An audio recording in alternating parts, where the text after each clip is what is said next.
en fait, si j'entends bien cette question du binaire et du ternaire, qui est une vieille question, c'est-à-dire à chaque fois qu'on parle avec des musiciens de jazz, c'est la question qui revient. Et c'est au fond la question de cette indéfinissable rythmique, non, qui est le swing, ce que les jazzman appellent le swing, que tout le monde cherche vainement à définir. Une des plus belles tentatives peut-être pas de définition, mais de description que je connaisse, c'est dans le livre de Laurent de Wilde sur Monk.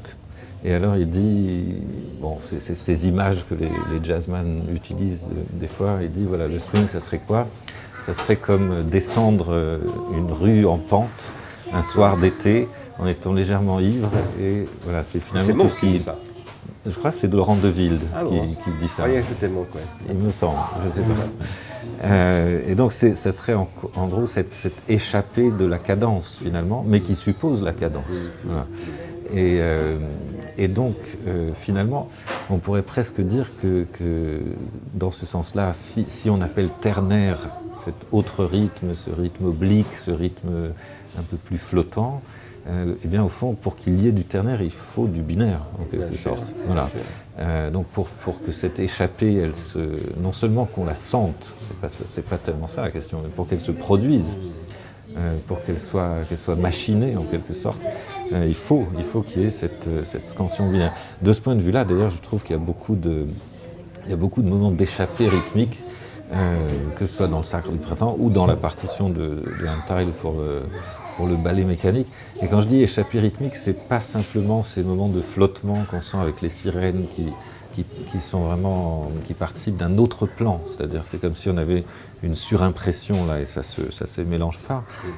C'est pas ce flottement-là que j'entends, mais c'est plutôt des moments où l'accentuation d'une rythmique binaire, et l'accentuation pas à chaque impulsion, l'accentuation qui est plus de l'ordre du phrasé ou de l'articulation, crée quelque chose qui finalement n'est plus justement de l'ordre de ce binaire. C'est-à-dire ce que je veux dire, c'est que la trame elle-même des impulsions peut être binaire, mais la façon dont elle est phrasée, et pas seulement interprétée, mais la façon dont elle est écrite, phrasée de façon écrite, la façon dont le phrasé est composé peut aussi créer ces moments d'échappée que je trouve très beaux dans la partition d'Untied. Et alors c'est vrai qu'il y a quelque chose là qui est aussi dans le film, parce que finalement il y a des passages, moi ça m'a beaucoup frappé quand j'ai revu le film là, ces jours-ci, il y a des moments qu'on pourrait qualifier de binaires dans le film. Non seulement d'ailleurs quand il y a ce moment très, très étrange, parce qu'on ne l'attend pas du tout, cette phrase sur le collier de 5 millions, de francs qui a disparu, et tout d'un coup on a ces gros plans sur les zéros qui se mettent à s'animer, et là on a presque l'impression de voir ce qu'on verrait avec nos yeux d'aujourd'hui comme une animation didactique sur des zéros et des 1, c'est-à-dire une sorte presque de mise en scène du numérique au fond, et avec un montage qui est souvent binaire dans le sens où on a des photogrammes, enfin plutôt des micro-séquences d'une durée égale pour une figure et une autre, et dans une alternance avec des durées égales chronométriquement. Donc dans ce sens-là aussi c'est binaire, c'est-à-dire que ça s'échange, les vues s'échangent de manière également mesurée. Mais en même temps il y a toutes sortes de moments dans le film qui viennent contredire, ou en tout cas qui émergent et qui introduisent des diagonales par rapport à cette rythmique, à cette pulsation binaire du film. Alors par exemple, il y a des moments de glissement dans le film. Ça c'est très frappant. Encore une fois, ça ne correspond pas exactement au glissement des sirènes, mais j'ai été frappé de voir qu'il y a des glissements sur un toboggan, il y a le manège, il y a des sortes il y a des mouvements qui s'écartent justement. Le glissement sur le toboggan, c'est très beau. Ces espèces de glissières sur lesquelles des personnages coulent pratiquement et qui viennent rompre justement l'alternance l'alternance binaire. Donc voilà, je trouve intéressant cette découpe binaire du film. Et je crois qu'il y a tout le temps de la découpe, justement, dans le film. Le visage qui est coupé en deux, ces alternances d'une moitié, de l'autre moitié, de deux figures qui se répondent.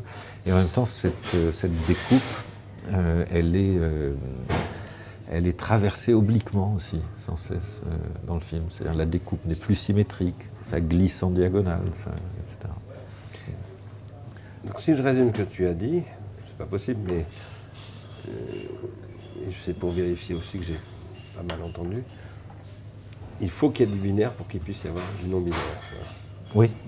Tu parles de ça, quoi. Oui. Oui.